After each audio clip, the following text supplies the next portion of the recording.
Friends, day to day life में इस तरह के सेंटेंसेस तो यूज़ करते होंगे, जैसे फ़ोन आ रहा है, ट्रेन आ रही है, उसका जन्मदिन आ रहा है, कोई आ रहा है, एग्ज़ाम आ रही हैं, वह आ रहा है, मुझे नींद आ रही है, बरसात आ रही है। इन सभी सेंटेंसेस में आपने एक चीज़ नोटिस की, और वह है आ रहा है या आ रहे हैं, जिसके लिए कि हम लोग कम का यूज़ कर देते हैं, जो कि बिल्कुल गलत है। कम का मतलब होता है आना, पर हर जगह हम कम का यूज़ नहीं कर सकते। आपको हर सेंटेंस के लिए अलग वर्ड का यूज़ करेंगे, जिससे आपको ये समझ आएगा कि किस सिचुएशन में किस चीज़ के लिए क्या यूज़ करना है। साथ ही आपको समझ आएगा यानी कैसे हम कम को अवॉइड करते हैं और आ रहा के लिए कोई दूसरा वर्ड यूज़ करते हैं। तो चलिए शुरुआत करते हैं। हमारा पहला सेंटेंस है फ़ोन आ रहा है। तो इसके लिए हम ये नहीं बोलेंगे कि फ़ोन इज कमिंग। अगर हम ऐसा कहेंगे तो ये गलत होगा। इसके लिए हम बोलेंगे your phone is ringing. Your phone is ringing मतलब होता है कि आपका फ़ोन आ रहा है, यानी आपका फ़ोन बज रहा है। नेक्स्ट है ट्रेन आ रही है। जब भी हम किसी व्हीकल के आने की बात करते हैं तो इसके लिए हम अराइव वर्ड का प्रयोग करते हैं। जैसे ट्रेन आ रही है के लिए हम बोलेंगे the train is arriving. The train is arriving.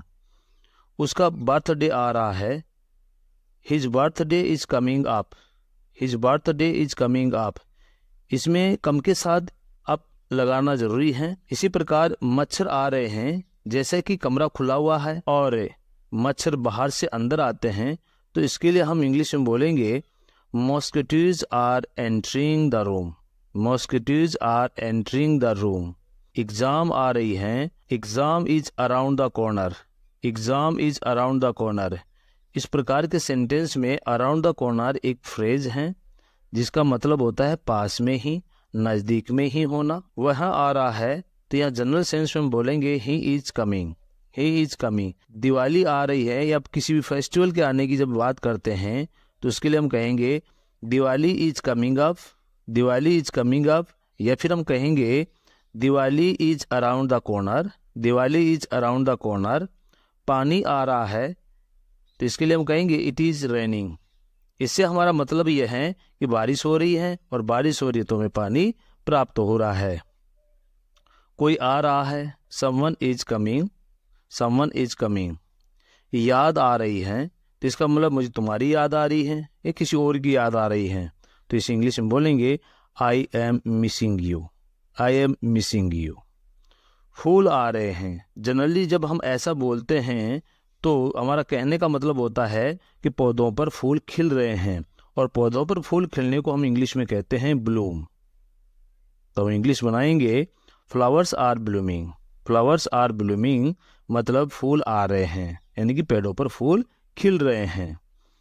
कपड़ों पर सल आ रहे हैं, यानी सलवटें गिर रही है, सलवटें हो रही हैं। तो कपड़ों पर सल आ रहे हैं को इंग्लिश में बोलेंगे the clothes are getting wrinkles. The clothes are getting wrinkles. ताजे फल बाजार में आ रहे हैं। तो यहाँ सेंटेंस ताजे फल बाजार में आ रहे हैं तो इसका मतलब है कोई कार्य है जो कि दूसरे के द्वारा किया जा रहा है, तो इसे इंग्लिश में हम पैसिव वॉइस में बनाएंगे और सेंटेंस होगा fresh fruits are being delivered to the market. Fresh fruits are being delivered to the market. नई मूवी का ट्रेलर आ रहा है तो इसे इंग्लिश में बोलेंगे the trailer of the new movie is being released. The trailer of the new movie is being released. बारिश की बूंदें आ रही हैं तो इसके लिए इंग्लिश होगी rain drops are starting to fall. Rain drops are starting to fall. और अगर हम कहें कि बूंदाबांदी हो रही है तो इसके लिए इंग्लिश होगी it is drizzling. It is drizzling. तो बूंदाबांदी होने को बोलते हैं हम ड्रिजलिंग, और जब हमें कहना होता है कि बारिश की बूंदें आ रही हैं तो उसके लिए हम कहेंगे rain drops are starting to fall. Rain drops are starting to fall. सर्दियाँ आ रही हैं या हम कहते हैं सर्दियों का मौसम आ रहा है, तो किसी भी सीजन के आने के लिए हम कहते हैं उस सीजन का नाम, और उसके बाद हम लगाते हैं अप्रोचिंग। तो जैसे सर्दियाँ आ रही हैं या फिर सर्दियों का मौसम आ रहा है तो उसके लिए हम बोलेंगे the winter season is approaching. The winter season is approaching. नया फ़ोन बाजार में आ रहा है तो बाजार में कोई चीज़ नई आती है, मार्केट में कोई चीज़ नई आती है, तो इसका मतलब वो लॉन्च हो रही है। तो इसके लिए हम बोलेंगे the new phone is being launched in the market. New phone is being launched in the market. आपकी आवाज़ साफ आ रही है, इसका मतलब क्या हुआ कि आपकी आवाज़ क्लियर होकर नहीं आ रही थी, अब वो क्लियर हो रही है, तो आप कह रहे हैं कि आपकी आवाज़ साफ आ रही है। तो इसके लिए आप कहेंगे your voice is becoming clear. Your voice is becoming clear. सूरज की रोशनी कमरे में आ रही है, इसके लिए हम बोलेंगे sunlight is entering the room. Sunlight is entering the room. मुझे एक विचार आ रहा है, तो इसके लिए हम बोलेंगे I am getting an idea. I am getting an idea. पानी ठंडा हो रहा है या फिर पानी गर्म हो रहा है, तो इसके लिए हम बोलेंगे the water is getting cold या फिर the water is getting hot. मुझे नींद आ रही है, तो इसे इंग्लिश में कहेंगे